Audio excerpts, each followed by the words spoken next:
On June 17, 2015, the world mourned with us as we had to say goodbye to our families who died that night because God needed them. I didn't see God's plan right away. I had so much anger in me, I did not know what to do with it. Yet, through all the grief and heartache and pain, my mother left a legacy in spite of the storms that she had endured in her life. Like so many of you out here today, these things could be said about you. But how valuable will your legacy be? Will the legacy you leave be of God and faith? Stop. Ooh.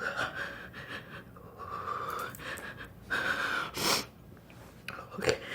Ooh, I gotta go. Ooh. My prayer has been to not let me be up there and be a crying idiot. Let me be able to get up there and talk about the secrets that they have to come out. We can't continue to take those secrets from generation to generation. Hallelujah. Hallelujah. Hallelujah.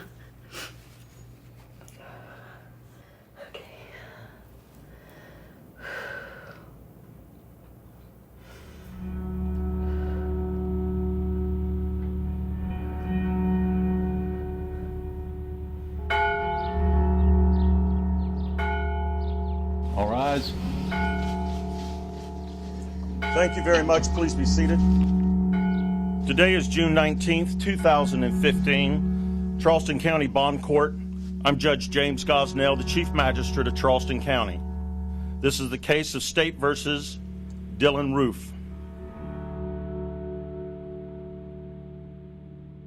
On June 17th, 2015, my life changed forever. While working as a chaplain in Dallas, Texas, in the ER, I went over to my phone and I saw several missed calls from my daughter. And that kind of put me on alert. When I called her, she said that there was something going on at Granny's church. Mr. Roof is charged with 9 counts of murder and 1 count of possession of a weapon during the commission of a violent crime. I knew if something had happened in that church, that my mother was going to be there because she opened the doors of that church and she was the one that closed up the church at night.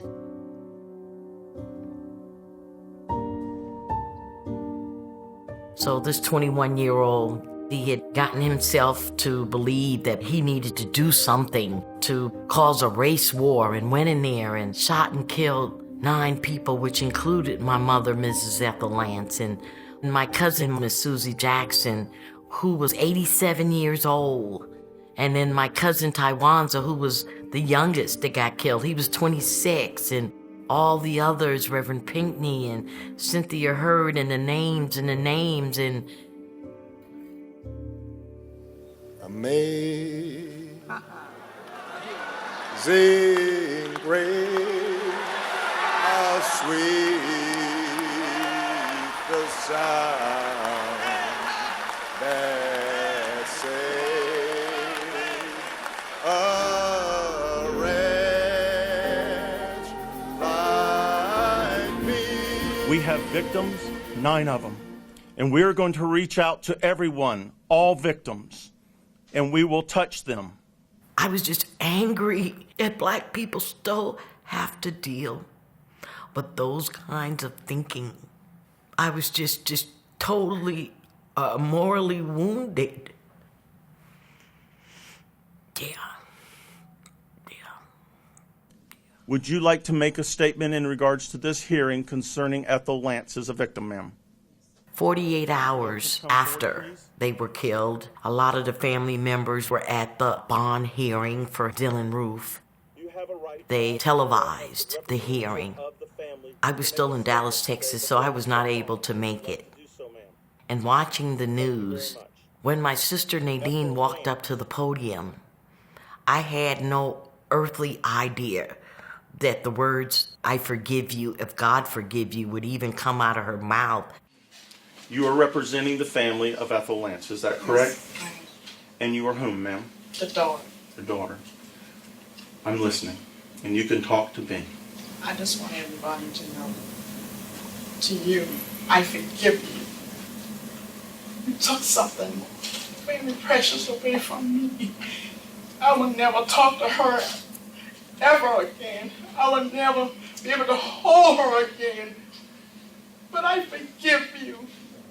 I was angry. How can you forgive? This person went in there and just killed them, and you're talking about forgiveness? But God forgive you. And I forgive you. I felt like somebody had stabbed me in my heart. I hadn't even had time to process what had happened, yet alone talk about forgiveness. I just couldn't see it. With the Charleston story, the world watched that courtroom.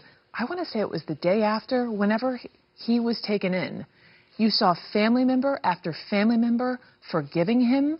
We just learned last week the prosecutor is indeed going to seek the death penalty. Yes. I would be remiss not to ask you, do you forgive him, and how do you feel about that? I don't want to make this a black and white thing, but I'm going to have to go there because you never see news people ask white people after tragedies, do you forgive? But here it is. We're black people, Christian people, church people, and the first thing that comes out of their mouths is they're going to play up the forgiveness. Like what happened to us was not phenomenal, like it didn't matter. I just did not want to deal with that. And I began to be very vocal about forgiveness. I don't forgive him yet. Being a pastor and a reverend, I know that forgiveness is a part of life and what we do as a world to get past. But I'm not there. People are going to look at me like, well, what kind of minister or pastor is she if she can't talk about forgiveness? But that was the furthest thing away from my mind. I don't want to forgive him. I don't want to have to say, I forgive you for killing my mother. I don't want to have to say that.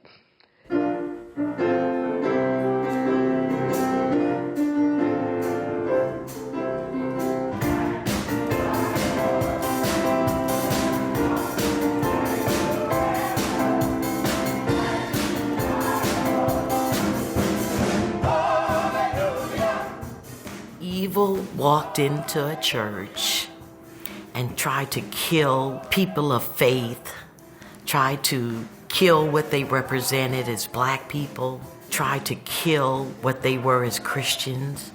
And what happened was evil came in and killed the body of those 9 people, but evil didn't kill the soul. Some people believe that forgiveness should be an automatic thing if you're a Christian. Christians are expected to be miraculously above hurt and pain because Jesus is just going to fix everything. While I believe forgiveness is a process where whoever has done something wrong to you, you could get to a point where that does not hold power over your life. And people like me need to have time to come out of the dark space.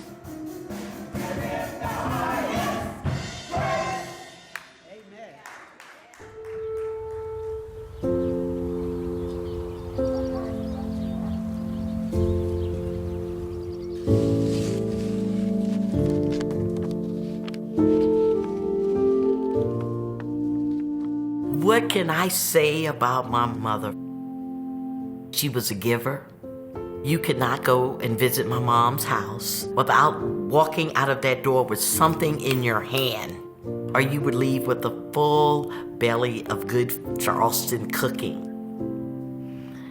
My mom was a strict disciplinarian. She was not like real warm and fuzzy kind of person. She was formidable. She was a young, unwed teenage mother that came up during some very hard times in 1958, and to have a biracial child. She ended up having 4 girls. So when we would get dressed and go to church, she would line us up and spray us with her perfume. She said, "Ooh, y'all smell good. God is good. God is sweet, just like y'all." She was always about making sure that all of her children were doing the best that they could for themselves, and you worked hard and you tried to be honest and you tried to be good to other people. During my teenage years, I was thinking I was a little mini hippie, So I was kind of rebellious. She threatened to put me in reform school, because that's what they call it back then. On the other end of that, I was a good student because I wanted to move forward in my life. I had dreams of going to college and I'm going to be somebody.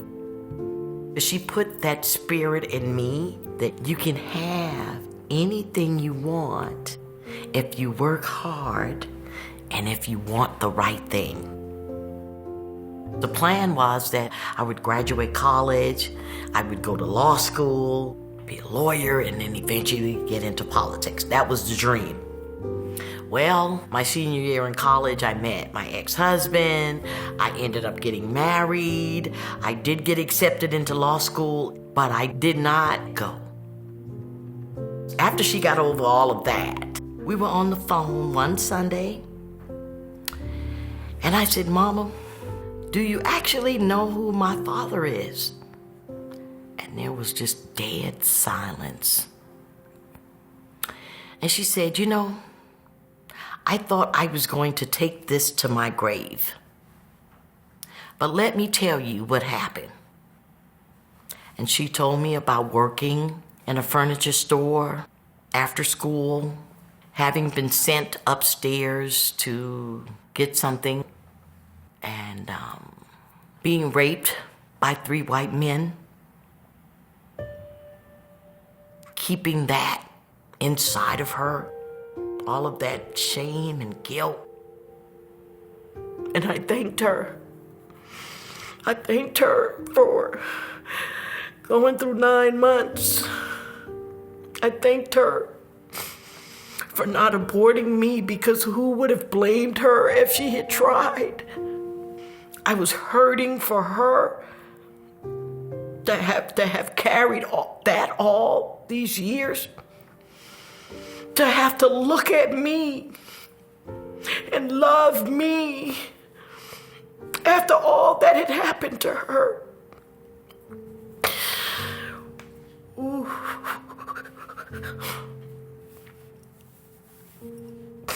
I don't think I ever got a chance to really tell her. I don't think she knew how much I loved her.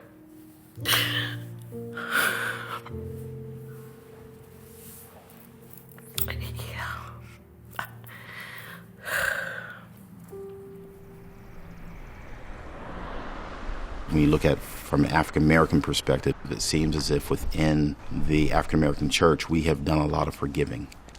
That is, of course, very true. But at the same token, that forgiveness does not say that we then go quietly into the good night. It says that we still have to take a stand for the various things that are wrong. If someone wrongs us, we can forgive them, but then we need to go to the ballot box, so to speak, and cast our vote and be engaging in the process to change the way that the laws may be written, to ensure that the same atrocities that have taken place before do not take place again. This journey that I've been on, it's been hard. It's been complicated. It's been lonely. It's been fraught with anger at God. I didn't lose faith. I just kind of lost hope in humanity. I lost hope in the goodness of people, even though people were reaching out all over the world. I was just really angry at everybody, and I had to learn how to temper that and Even when I was speaking, you can hear the anger in my voice. And my daughter, Asia, would say, "Mom, you're so hostile, you're so angry, and it's coming out when you talk." And that's when I kind of stopped and kind of did some self-reflecting and saw that she was right. You know, anger moves you to take action. So that anger was what helped propel me into getting out there in the public eye and talking about gun violence prevention. But it took me a long while to reconcile that this was God's plan. So now that I'm in this place and in this time, I'm going to use that voice that God has given me, and I'm going to sing from the rooftops about how this has changed my life and how I'm able to help somebody else be able to go through a process and be authentic. I hope that's what I'm doing.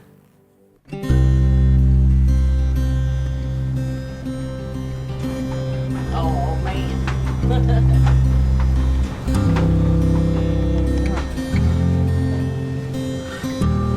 Going around this country, my goal is to educate people about their gun responsibility. I don't see where a person would need an AR-15 or a semi-automatic weapon. Not all of us who are survivors have ever been involved in such a public thing. I have yet to get professional counseling.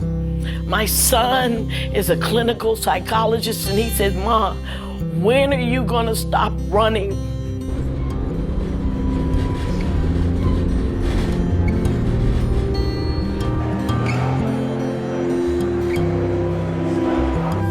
But I see myself continuing to go across this country speaking. I see myself being international. I see myself writing a book about grief. I see myself selling 1 million books.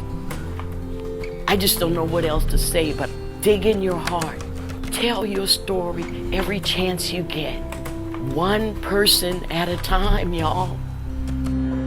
This essay by Abigail tells the story of Reverend Sharon Risher, whose mother was among 9 black worshipers killed at the Mother Emanuel Church in Charleston, South Carolina.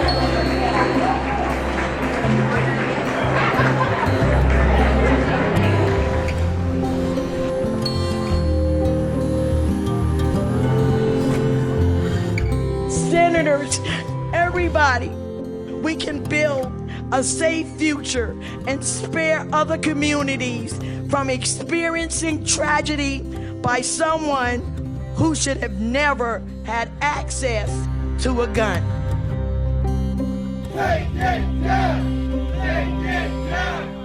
After the shooting in Charleston, South Carolina, the Confederate flag that flew at the State House in Columbia, South Carolina, became an issue for the state and all over the country.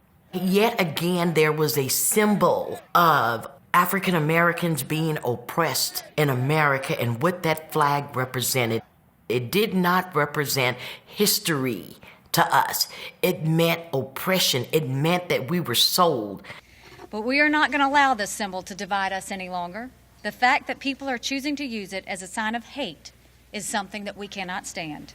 It's time to move the flag from the Capitol grounds.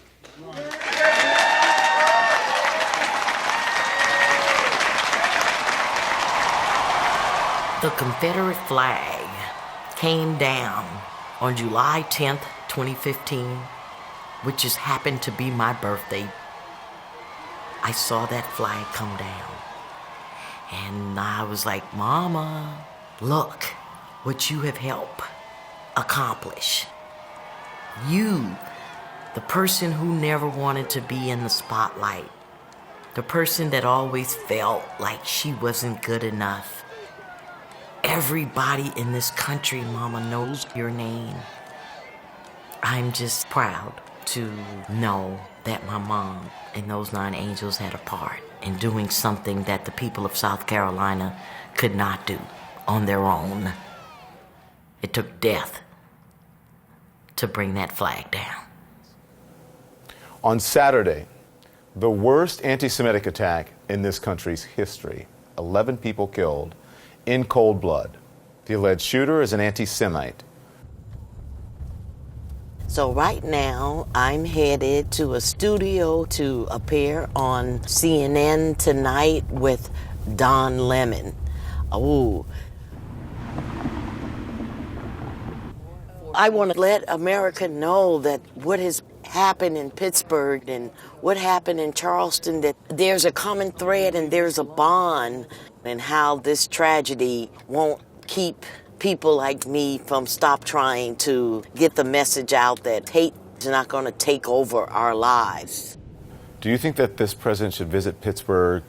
Do you think it'll comfort the community at this moment?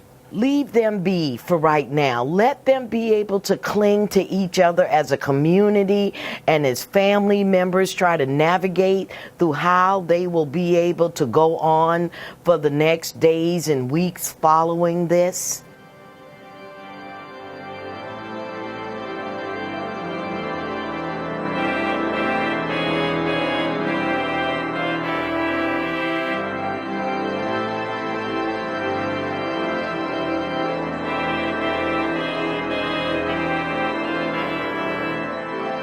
Now, when I see a gun, automatically I think of violence, because that's what a gun does. A gun is an instrument that causes personal bodily harm. I didn't look at it like that before, because I never really thought about guns, but now I look at a gun and I know that nothing good could come out of using a gun, even though I believe people have the right to own a gun. I stand here today as one of the many accidental activists who are using their voices to invoke change. I don't know if I had my head buried in the sand, but before the deaths of the 9 in Charleston, I didn't realize so many people believed and followed a white supremacist, white nationalist ideology. We have had these kind of vigils almost every day. I was invited to speak with the worship service, and in my sermon, I said something about forgiveness. And it was like this warm kind of sensation came over my body. And it was like God was saying, you're ready. You've done all of this work. You've been authentic about your feelings.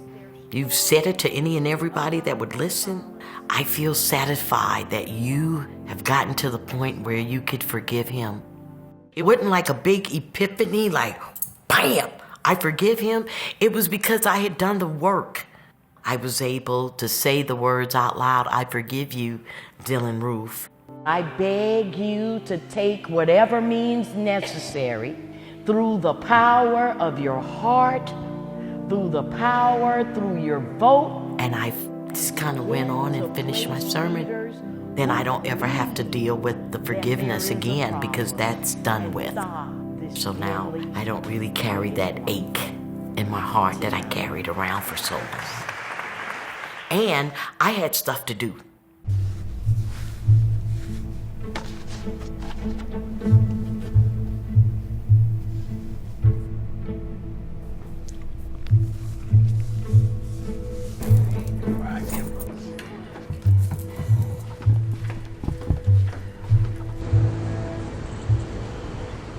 I have no idea about where this journey that I've been on will take me. I just will continue to ride it out and see what the end's gonna be. To be confident in who I am. I just feel empowered. I feel like I could just do anything. I'm proud of the fact that my children are proud of me. I'm proud to have my daughter say, Ma, you're a badass. If you listen real close, you can hear the people in power shaking. They have gotten used to being protective of their position, chewing the safety of inaction.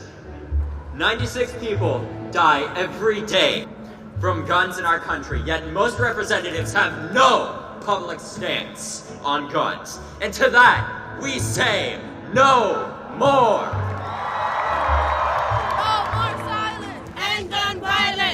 If you work to be the best person you could be, God will allow you to do things that you never in your wildest dream think that you're going to be able to do. No, not everybody will get to speak on Capitol Hill. Not everybody will meet presidents and senators and be on the news. But wherever you are, you still can use your voice to bring hope to somebody else and invoke change. Yeah.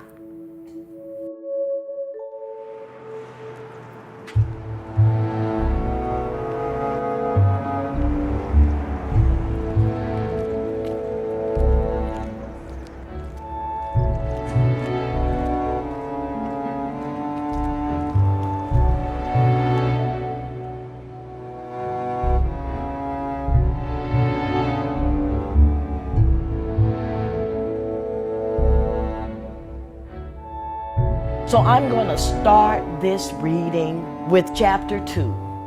Our tiny home was situated in a black neighborhood on the east side of Charleston. We lived in a 2-bedroom place back then. Can I get a book? You sure can. And we were always on top of each other. Ethel and Nathaniel Lance reared 5 children.